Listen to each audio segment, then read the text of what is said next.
이 교회에는 시각장애인 우리 성도님, 집사님 두 분이 계시죠. 전에는 제가 시각장애인 분들하고 이렇게 가까이 이렇게 있을 수 있는 시간이 많지 않았는데 우리 일신교회에 와서 이렇게 시각장애인 분들과 믿음의 교제를 하면서 내심 굉장히 놀라는 것들이 실은 많습니다. 우리 집사님들 이제 신방을 가보니까 놀란 것은 먼저는 댁이 우리 비장애인들보다 훨씬 깨끗하다, 참 깔끔하게 하고 사신다라고 하는 것을 제가 느꼈었고요. 전에 우리 박종학 집사님, 우리 따님 결혼할 때 따님하고 같이 제 사무실에 이제 오신 적이 있어요. 근데 그때 그 따님 얼굴을 보니까 따님의 얼굴이 그렇게 밝을 수가 없어요. 제가 아직도 그 얼굴, 그 표정이 잊혀지지를 않습니다. 아버지가 이제 앞을 못 보시니까 이제 팔짱을 다 끼고 왔거든요. 근데 그 팔짱을 끼고 와서 또 팔짱을 끼고 그렇게 그냥 좋아하고 또 팔짱을 끼고 이제 또 가시는 모습을 보면서 참 맑고 참 밝게 자랐다라는 그런 생각을 하면서 참 아직도 이렇게 마음에 훈훈함이 있습니다. 우리 최 집사님과 박 집사님 그렇게 예배를 사모하시잖아요. 특히 우리 박 집사님은 우리 새벽 매일 하루도 안 빠지시잖아요. 지난 월요일 어제 그저께입니다. 그 새벽에 비가 많이 왔거든요. 아침에 아주 비가 억수로 쏟아졌습니다. 저는 새벽에 나오면서 오늘은 안 오셨겠지 이제 이런 생각을 하고 나왔습니다. 나왔더니 역시나 나와 계셨습니다. 그 비가 오는데 야 어떻게 혼자 저렇게 교회를 정확하게 찾아서 이렇게 나오시나라는 그런 생각을 해보면서 참 우리가 이 장애인들을 보는 시각이 이제 조금 달라져야 되겠다는 그런 생각을 제가 갖게 되었습니다. 오늘 우리가 함께 읽은 말씀은 눈을 뜨고도 보지 못하는 실은 영적인 맹인에 관한 그런 말씀이거든요. 오늘 말씀의 주제는 진짜 영적 맹인은 누군가, 진짜 맹인은 누군가라고 하는 그런 말씀입니다. 바리새인은 육적으로 눈을 아주 그냥 멀쩡히 떴잖아요. 눈 뜨고도 예수님이 그리스도이신 줄을 알아보지 못하잖아요. 눈 뜨고도 빤히 육으로 눈을 가지고 예수님을 보면서도 예수님이 바로 그들을 위해 구원하기에 오신 하나님의 아들임을 그들은 알아채리지를 못합니다. 왜요? 영적인 눈이 어두워졌으니까요. 눈이 어두워지니까. 그러니까 봐야 될 것을 못 보게 되는 것을 오늘 이 요한복음 9장에서 맹인이 눈을 뜨는 이 사건을 통해서 우리에게 주시는 하나님의 말씀입니다. 근데 이것은 우리에게도 마찬가지거든요. 우리도 육적인 눈은 떴습니다. 우리가 육적인 눈을 떠서 다 보는 것 같지만은 그러나 우리가 이 바리새인처럼 봐야 될 것을 보지 못하는 우리의 눈이 영적으로 어두워져 있는 맹인이 아닌지 우리 주님께서는 우리에게 말씀하고 계시는 것입니다. 우리의 눈이 영적으로 어두워지면 안 되거든요. 봐야 될 것을 봐야 되거든요. 그러면 우리의 영안이 무엇 때문에 이렇게 어두워지느냐라는 겁니다. 영의 눈을 떠야 하나님의 계획을 볼 수 있고 영의 눈을 떠야 부르심의 소망이 무엇인지를 알게 되는 것이죠. 그래서 오늘 이 시간을 통해서 무엇이 우리의 영적인 눈을 어둡게 하는가라고 하는 이 말씀을 통해서 우리의 영적인 눈이 떠지고 우리가 밝히 하나님의 계획을 보는 하나님의 종들 될 수 있기를 주님의 이름으로 축복합니다. 무엇이 우리의 영적인 눈을 어둡게 하냐면 먼저는 잘못된 세계관 때문에 그렇습니다. 요한복음 9장 1절과 2절에 보시면 먼저 1절에 같이 한번 읽어보시죠. 함께 있습니다. 시작. 예수께서 길을 가실 때에 날 때부터 맹인된 사람을 보신지다. 여기 보니까 한번 따라해 보겠습니다. 날 때부터. 이 맹인은 날 때부터 맹인된 사람입니다. 여러분 태국 잘 아시죠? 불교 국가입니다. 불교의 핵심 사상은 인과응보 아니겠습니까? 내가 당하는 모든 고통이 다 업보라는 거죠. 전생에 지은 죄가 많기 때문에 그래서 이런 고통을 겪는다. 이제 이것이 불교가 가지고 있는 그런 핵심 사상이 아니겠습니까? 그래서 그런지 몰라도 이 태국에서는 말이죠, 선천적으로 장애를 겪고 있는 사람들, 이 장애의 원인이 뭐냐 했을 때 그것이 바로 죄값이라는 겁니다. 죄값, 전생의 죄 때문에 그렇다는 거죠. 그래서 태국에서 국제 맹인 선교회를 운영하시는 분에 따르면은 태국의 부모들은 아이들을 불러놓고 이렇게 가르친다죠. 눈먼 사람하고는 절대 악수하지 말아라. 이제 이렇게 가르친다죠. 눈먼 사람하고는 가까이 있지도 말아라. 이제 그 이유가 뭐냐면 왜 그러느냐? 가까이 있다 보면은 우리가 나쁜 애군에 우리도 걸리게 된다, 당하게 된다라고 하는 그런 이유 때문이라는 거죠. 우리 시각장애인 분들 안 그래도 못 보는 것 때문에 얼마나 고통이 많습니까? 사람이 앞을 못 본다. 이게 참 이것만큼 괴로운 게 어디 있습니까? 그런데 앞을 못 보는 것도 괴로운데 사람들이 이런 편견을 가지고 잘못된 세계관을 가지고 그들을 무조건 죄인 취급하니까 그들이 설 자리가 있습니까? 근데 이것이 일종의 왕따 현상 아니겠습니까? 그런데 오늘 요한복음 9장 2절에 보시면은 2절 제자들이 물어 이르되라고 얘기하고 있지 않습니까? 한번 따라해 보겠습니다. 제자들. 여기 보니까 제자들도 아주 잘못된 세계관을 가지고 있었음을, 다시 말해서 오늘 말씀의 이 초점과 연관지어서 말씀드리면은 제자들도 영적인 소경과 다름이 없었다라고 하는 것을 이제 우리에게 말씀하고 계시는 거거든요. 거기 2절 말씀 우리 다시 한번 읽어보면요, 같이 읽겠습니다. 함께 읽습니다. 시작. 제자들이 물어 이르되 랍비여, 이 사람이 맹인으로 난 것이 누구의 죄로 인함이니까? 자기니까 그의 부모니까? 여기 보면 당시 유대인이 갖고 있었던 이 불행을 보는 시각, 그것은 뭐냐면 불행은 인간의 죄의 대가다라고 하는 것이라는 거죠. 우리 옛날도 우리 한국교회도 우리 한국사회도 사실 이 불행에 대해서 죄값으로 보는 시각이 많지 않았습니까? 전에 춘천에서 사역을 할 때에 한 번은 우리 병원 신방을 하려고 그러는데 어떤 권사님, 참 기도 많이 하는 권사님이셨습니다. 남편도 장로님이시고, 그런데 이제 병원 신방을 가자 그러니까 이제 이분이 그런 말을 해요. 병원에 가면은 이상한 게 낀다고.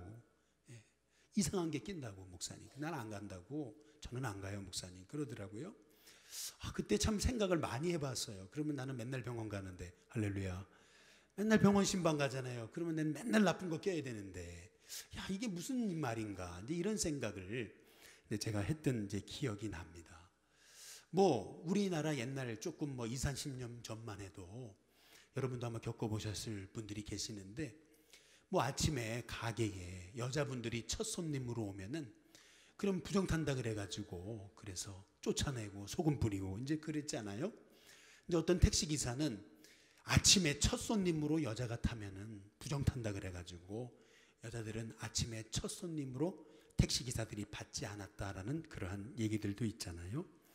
이게 참 어처구니 없는 거거든요. 이게 잘못된 세계관인 거예요. 하나님의 말씀을 모르니까 이런 잘못된 세계관으로 인생의 어려움과 고통을 너무나 쉽게 죄값이다 이렇게 판단하고 말게 되었다라는 겁니다. 이렇게 잘못된 세계관은, 이 잘못된 이 사고구조는, 가치관은 사람의 눈을 멀게 합니다. 봐야 될 것을 보지 못하게 하는 거죠. 우리 인간이 얼마나 이렇게 환경에 얼마나 쉽게 매이고, 그리고 잘못된 생각에 얼마나 쉽게 우리가 이렇게 매이게 되는가라고 하는 사실을 우리가 오늘 말씀을 통해서 우리가 살펴보게 되는 거거든요. 이러한 이 제자들의 질문, 제자들도 영적인 소경이었다는 거거든요. 그런데 이러한 제자들의 질문에 예수님이 하셨던 말씀은 가히 혁명적인 거예요. 우리 요한복음 9장 한번 3절에 보시면은 같이 한번 읽어보시죠. 함께 읽겠습니다. 같이 읽습니다. 시작. 예수께서 대답하시되 이 사람이나 그 부모의 죄로 인한 것이 아니라, 그 다음 뭐죠? 그에게서 하나님이 하시는 일을 나타내고자 하심이라. 그에게서 하나님이 하시는 일을 나타내고자 하심이다. 이 사람이 날 때부터 맹인된 것은 죄값, 죄의 결과가 아니라, 업보가 아니라, 인과응보가 아니라 그를 통해서 하나님의 계획이 있다. 그 뜻이거든요. 한번 따라해 보겠습니다. 고통에도 뜻이 있다. 옆에 분한테 한번 인사해 보시죠. 고통에도 뜻이 있습니다. 한번 인사해 보겠습니다. 지금 이 유태인들이 가졌던 고통에 대한 시각은 뭐냐면은 이 사람 날 때부터 맹인된 거 하나님의 저주라는 거죠. 저주받은 인생이라는 거거든요, 사실은. 근데 우리 주님이 말씀하시는 왜 저주냐? 그를 통해서 하나님이 하실 일이 있다. 다시 말하면 고통을 통해서도 하나님이 이루고자 하시는 뜻이 있다는 것이거든요. 뜻이 있다. 한번 따라해 보겠습니다. 뜻이 있다. 반드시 하나님의 계획하신 뜻이 있다는 거거든요. 여러분, 이게 우리는 뭐 이거를 그냥 이게 성경이니까 이렇게 읽으실지 모르지만은 당시의 사람들에게는 이게 혁명적인 말씀인 거예요. 이게요, 당시의 사람으로는 절대 인간이 해낼 수 있는 생각이 아닌 거예요. 이거는요, 인간이 할 수 있는 판단이 아닌 거예요. 이거는 하나님의 음성인 거예요. 아마 이 말을 듣고 사람들이 기절하는 줄 알았을 거예요. 이야, 어떻게 날 때부터 맹인된 사람이 하나님의 계획으로 그렇게 태어났는가? 저거는 저주받은 인생인데. 이렇게 판단하던 사람들이 말이죠, 악수조차 하지도 않고 가까이 가지도조차 않았던 그런 사람들인데, 아니 그런 사람들한테 이 사람이 이렇게 된 것은 하나님이 하실 일을 나타내고자 하십니다. 이게 정말 엄청난 충격적인 얘기거든요. 이게 혁명적인 얘기인 거예요. 우리가 잘 아시다시피 다윗이 10년간 광야에서 받은 고통으로 인해서 다윗이 위대한 다윗이 됩니다.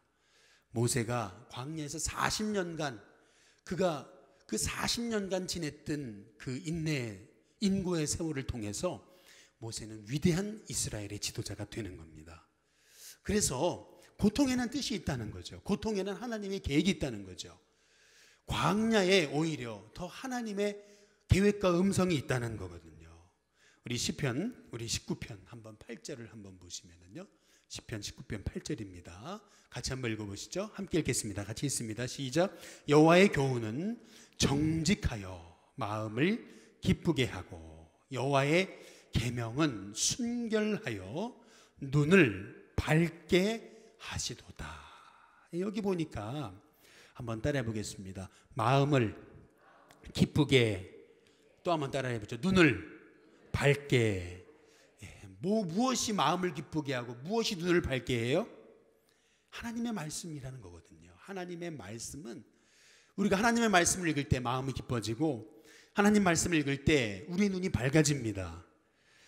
저는 우리 일신교회 성도님들이 올해 2018년 12월 이 마지막 달을 말씀으로 여러분 결산했으면 좋겠습니다. 이번 12월 강림절이잖아요. 2일부터 강림절이 시작됐고 이번 주가 강림절 첫 주일이잖아요. 저는 이번에 여러분 강림절 이 4주간의 기간 동안 뭐 하시겠어요? 그냥 보통 성탄절이면은 이렇게 분주하게 연말 보내다가 끝나요. 그냥 뭐 메리 크리스마스 이러다가 그냥 그러다 끝나버려요. 그냥 그러다가 이제 2019년 새해가 밝아오지 않습니까? 여지껏 여러분 신앙생활 그렇게 하셨다면은 이 강림절 잘못 보낸 거거든요. 12월은요, 여러분 한 해를 결산하는 참 중요한 달입니다. 동시에 12월은 예수님을 묵상하는 달이거든요. 그래서 저는 우리 일신교회 성도님들이 이번 강림절에 마태, 마가, 누가, 요한 중에서 하나를 택하세요. 마태, 마가, 누가, 요한. 뭐 시간이 없는 분들은 제일 짧은 거 마가복음을 택하셔서 16장밖에 안 되니까 여러분 마가복음을 택하셔서 한번 이번 달에 한번 시간을 내서 마가복음을 처음부터 끝까지 한번 읽어보세요. 한 3번 정도 한번 마음을 다해서 한번 시간을 정해서 한번 읽어보세요. 그렇게 오래 걸리지 않거든요. 여러분이 마가복음을 읽으면서 아, 예수님이 이런 분이셨구나, 아, 예수님이 이런 분이시구나 라고 하는 것을 여러분이 깨달을 수 있다면 여러분의 마음이 기뻐지는 은혜가 있게 될 줄로 믿습니다. 또한 여러분의 눈이, 여러분이 어두웠던 눈이 밝아지고 말씀을 묵상하고 읽는 가운데 여러분이 보아야 될 것을 보는 그런 하나님의 은혜가 영안이 떠지는 은혜가 있게 될 줄로 믿습니다. 두 번째로, 여러분, 무엇이 우리의 눈을 어둡게 하냐는 겁니다. 무엇이 우리의 눈을 어둡게 하냐? 그것은 바로 율법주의적 사고방식이라는 겁니다. 저는 율법주의적 사고방식을 다른 말로 해서 정죄하는 사고방식이다, 이제 이렇게 얘기하고 싶습니다. 사람이 율법주의적인 사고방식에 빠지면은 사람을 자꾸 판단해요. 율법이라는 잣대를 가지고 사람들을 보기 때문에 자꾸 판단하고 비판하고 정죄하게 됩니다. 그래서 율법주의적 사고방식은 사실 좀 무섭습니다. 사랑이 없어요. 옳고 그름은 정확하게 구분할지 모르지만은 그 마음 안에 보아야 될 하나님의 사랑을 보지 못하는 그런 참 비극적인 인생이 될 수가 있는 것입니다. 요한복음 9장 한번 14절에 보시면은 한번 같이 읽어보시죠. 같이 읽습니다. 시작. 예수께서 진흙을 이겨 눈을 뜨게 하신 날은 무슨 날이에요? 안식일이라. 근데 여러분 여기 말씀을 잘 보시면은요, 예수께서 그 다음 뭐예요? 진흙을 이겨 눈을 뜨게 하신 날 그랬어요. 그런데 사실 이 말씀 이렇게 얘기할 필요 없어요. 왜냐하면 그냥 예수께서 맹인의 눈을 뜨게 하신 날은 안식일이다, 이제 뭐 이렇게 표현하는 것이 더 자연스럽습니다. 그러나 오늘 말씀에 보면은 의도적으로 뭐라 그러냐면 진흙을 이겨 그랬어요. 한번 따라해 보겠습니다. 진흙을 이겨. 진흙을 이겨서 눈을 뜨게 하신 날, 그날이 안식일이다, 이렇게 얘기하는 이유가 있는 거예요. 왜냐하면 예수님이 당시 유대인들이 가졌던 그 안식일의 규례를 어겼다는 거거든요. 예수님 당시에 유대인들이 가졌던 안식일의 규례는, 안식일에는 손톱도 못 잘라요. 안식일에는요, 다리를 삐어봐요. 그러면은 뭐 지금처럼 뭐 파스가 있습니까? 뭐 맨솔레단 같은 게 있습니까? 뭐 지금이야 이렇게 다리를 삐면 그냥 파스나 바르면 되지만은 뭐 이렇게 뭐 파스 붙이면 될지 모르지만 당시엔 뭐 그런 게 어디 있어요. 그러니까 냉수로 이렇게 마찰을 해서 이제 그 아픈 부위를 이렇게 좀 다스리고 했었는데, 다리가 뼈도 안식일은 그런 거 못해요. 그러니까 당연히 뭐 안식일날 위층에서 아래층으로 뭘 이렇게 좀 던져야 될 게 있어도 던지지를 못하는 거예요. 이게 다 일이 있기 때문에 그래요. 이게 다 일하는 것이기 때문에, 일이 되는 거기 때문에 다 금하고 있었습니다. 그런데 우리 예수님이 이 맹인의 눈에다가 진흙을 이어가서 눈에다가 바르시고 바르는 행동을 하셨잖아요. 그리고 나서 이 맹인에게 실로 한 못에 가라 그러셨잖아요. 또 가서 씻어라 그러셨잖아요. 그러니까 이게 안식일을 범한 거거든요. 이 바리새인의 입장에서는 이 안식일을 범한 이 예수님의 모습은 용납할 수 없었던 겁니다. 판단하게 되죠. 그리고 비판하게 되죠. 정죄하게 되는 겁니다. 근데 우리가 생각해 봐야 될 것이 있어요. 그게 뭐냐면 이 맹인의 처지를 한번 생각해 보세요. 이 맹인이 날 때부터 맹인이라 그랬잖아요. 날 때부터 맹인이에요. 여기 요한복음 9장 23절에 보면은 이 날 때부터 맹인된 사람의 나이가 몇 살이에요? 몰라요. 나이는 모르는데 그 부모가 했던 말이 있잖아요. 그가 뭐 했다고요? 장성했다 그랬잖아요. 장성했다는 얘기는 뭐예요? 뭐 20살은 넘었고 장성했다. 30살이나 40살, 40살 됐다는 얘기 아니에요. 그러면 한번 생각해 보세요. 한번 여러분이 앞을 보지 못하는 시각장애인이라고 생각해 보세요. 아침 이분이 태어날 때부터 앞을 보지 못해요. 그러면 얼마나 꽃이 보고 싶고, 얼마나 하늘이 보고 싶고, 그리고 얼마나 나를 낳아주신 부모님이 보고 싶어요. 그런데 그의 평생의 소원은 뭐겠어요? 내 평생의 소원, 눈을 떠서 그래서 이 아름다운 하나님 만드신 자연 보고 싶잖아요. 나를 사랑해 주시는 그 부모님 얼굴 한 번이라도 보고 싶잖아요. 그런데 예수님을 만나서 그 소원이 이루어진 거예요. 지금 예수님을 만났더니 예수님이 그 눈을, 날 때부터 맹인된 그 사람의 눈을 뜨게 해주셨잖아요. 이 날은 이 맹인에게 있어서 이거는 정말 그의 인생에는 완전 그의 인생이 변화된 그런 하늘을 날고 싶은 그러한 날이었던 거거든요. 이 맹인의 아픔을 조금이라도 이해하는 사람이었다면은 이 날이 안식일이면 어때요? 이 날이 안식일이면 어떻습니까?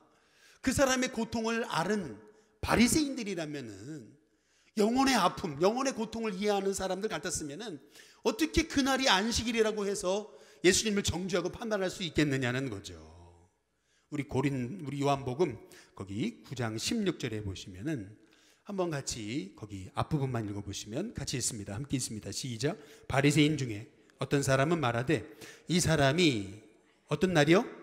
안식일을 지키지 아니하니 하나님께로부터 온 자가 뭐라고요? 아니다, 이렇게 얘기하잖아요. 안식일 날 병자를 고치는 거 보니까 사이비다라는 거죠. 참 어떻게 이렇게 쉽게 율법이라는 잣대를 가지고 어떻게 영혼의 아픔을 보지 못했을까? 내 아들이 날 때부터 맹인이었는데 예수님 만나고 눈이 떠졌다면 그 부모에게 있어서는 정말 예수님이 내 생명의, 내 아들의 생명의 은인이 아니겠어요? 야, 이분은 정말 그리스도시구나 할 수밖에 없는 거 아니겠어요? 그런데 이 바리새인들에게는 바로 그 부모의 심정, 아비의 마음조차 없었다라고 하는 것을 보게 될 때, 여러분, 율법주의적인 사고방식은, 율법주의적인 사고에 우리가 빠져들게 되면은 영혼의 고통이 보이지 않아요. 영혼의 아픔이 보이지 않는 겁니다. 그래서 이 율법주의적인 사고방식은 우리의 눈을 멀게 해요. 영적인 눈을 멀게 하는 겁니다. 봐야 될 것을 보지 못하게 하는 거예요. 하나님의 사랑을 보지 못하게 하는 겁니다. 근데 이 율법주의적인 사고방식은 특히 신앙생활 열심히 하는 분들이 빠지기 쉬운 그러한 사고거든요. 특히 평생 새벽기도 안 빠졌다고 하는 분들은 새벽기도 빠지는 그 목사님, 새벽기도 빠지는 장로님 이해 못하는 거건 어떻게 목사님, 어떻게 장로님이 새벽기도를 빠지냐고, 그러니까 그렇게 그냥 일이 안 되는 거라고 이렇게 판단하고 정죄하게 되는 거죠. 우리가 이 율법주의적인 사고방식에 빠지지 않도록, 여러분, 새벽기도 얼마나 중요해요. 주일 성수 얼마나 중요합니까? 그러나 우리가 하나님의 말씀을 사모하고 사랑하면 사랑할수록 율법주의적인 사고방식에 빠지지 않고 주님을 사랑하면 사랑할수록 더욱더 영혼을 사랑하게 되는 저와 여러분이 될 수 있게 되기를 주님의 이름으로 축복합니다. 이 율법주의적인 사고방식이란 다름 아닌 굳어진 사고방식이거든요. 굳어졌어요. 율법이라고 하는 그 잣대에 다 굳어져 버린 거예요. 그래서 봐야 될 것을 보지 못하는 사고방식, 그것 때문에 바리새인의 눈이 어두워졌다라고 하는 것을 오늘 말씀에서 말씀하시면서 누가 맹인이냐는 거예요. 누가 도대체. 마지막 세 번째로 무엇이 우리의 영안을 어둡게 합니까? 그것은 높아진 마음이라는 거죠. 잠언의 15장 33절을 한번 보시면은 같이 한번 읽어보시죠. 같이 있습니다. 함께 있습니다. 시작. 여호와를 경외하는 것은 지혜의 훈계라 겸손은 존귀의 앞잡이니라. 여기 보니까 여호와를 경외하는 것은 지혜의 훈계라잖아요. 지혜란 뭐예요? 여호와를 경외하는 것이라는 거죠. 그러면 여호와를 경외하는 사람은 어떤 마음의 자세를 갖고 사냐는 거죠. 여호와를 경외하는 사람은 겸손해질 수밖에 없다는 거예요. 여호와를 경외하는 것 지혜의 훈계고 겸손은 존귀의 앞잡이다. 근데 이 말씀을 통해서 진짜 여호와를 경외하게 되면은 겸손하게 된다. 이것이 잠언의 말씀이거든요. 저는 우리 신교회 성도님들이 한번 시간을 내서 잠언을 다 한번 묵상하는 우리 성도님들이 됐으면 좋겠습니다. 잠언을 다 묵상하는 방법이 있어요. 그게 뭐냐 하면은 오늘이 12월 5일이잖아요. 그러면은 그냥 지나간 거 그냥 넘겨버리시고 5일이니까 그냥 5일 잠언 5장을 묵상하는 거예요. 그냥 5장 한 장을. 내일 6일이에요. 그러면 잠언 6장을 묵상하는 겁니다. 그렇게 하다 보면은 잠언 총 31장이니까 잠언을 다 묵상하게 돼요. 여러분, 우리가 지식은 배워서 되는 거지만 지혜는 배워서 되는 게 아닙니다. 지혜는 하나님이 주셔야 되는 거예요. 하나님을 경외할 때 하나님이 지혜를 주세요. 근데 그 지혜란 뭐냐? 그것은 겸손함이라는 거죠. 하나님을 경외하는 마음에서 겸손함이 생긴다라는 거거든요. 그렇다면 겸손함이 뭐죠? 거기 잠언 16장 한번 19절에 보시면은 거기 나와 있잖아요. 겸손한 자와 함께하여, 그 다음 뭐죠? 마음을 낮추는 것. 여러분, 겸손이란 뭐냐면, 성경이 말하는 겸손이란 마음을 낮추는 겁니다. 한번 따라해 보겠습니다. 마음을 낮추는 것. 여러분 옆에 분한테 인사해 보시죠. 마음을 낮추시기 바랍니다. 한번 인사해 보겠습니다. 하나님은 겸손한 자에게 지혜를 주시고 겸손한 자에게 영광이 떠지게 하십니다. 그럼 겸손이란 뭐냐? 마음을 낮추는 것이라는 거죠. 여러분, 이 관점에서 요한복음 한번 오늘 예수님의 말씀 9장 39절 한번 읽어보시죠. 거기 한번 읽어보시면요, 같이 있습니다. 함께 있습니다. 시작. 예수께서 이르시되 내가 심판하러 이 세상에 왔으니. 여기 보세요. 주님이 뭐하러 오셨다고요? 심판하러 오셨다면 심판이 뭐예요? 도대체 심판이 뭡니까? 거기 보니까 보지 못하는 자들은 어떻게 한다고요? 보게 해주시고, 그 다음 뭐죠? 보는 자들은 뭐가 돼요? 맹인이 되게 하려 함이라. 이렇게 말씀하십니다. 보지 못하는 자는 보게 하시고, 본다고 하는 사람, 보는 자들은, 본다고 교만해 있는 사람들은 맹인이 되게 하려 합니다. 우리 주님 말씀하시잖아요. 곧 다름 아닌 하나님의 심판이 뭐냐? 그것은 교만한 자의 눈을 어둡게 하시는 것이라는 겁니다. 우리가 교만하게 되면은 눈이 어둡게 된다, 영안이 어둡게 된다라고 하는 이 주님의 말씀을 우리가 상고하면서 하나님 우리로 하여금 겸손하게 해달라고, 그래서 겸손해서 마음을 낮춰서 하나님의 비밀한 계획을 보게 해달라고 기도할 수 있는 저와 여러분이 되시기를 주님의 이름으로 축복합니다. 우리가 지난주에도 요한복음 9장의 말씀, 이 맹인을 고쳐주신 사건에 관해서 함께 나누었잖아요. 예수님이 맹인을 고쳐주시면서 어디로 가라 그래요? 실로암으로 가라 라고 말씀하시지 않습니까? 근데 여러분 한번 생각해 봐야 돼요. 왜 하필이면 실로암이냐는 거죠.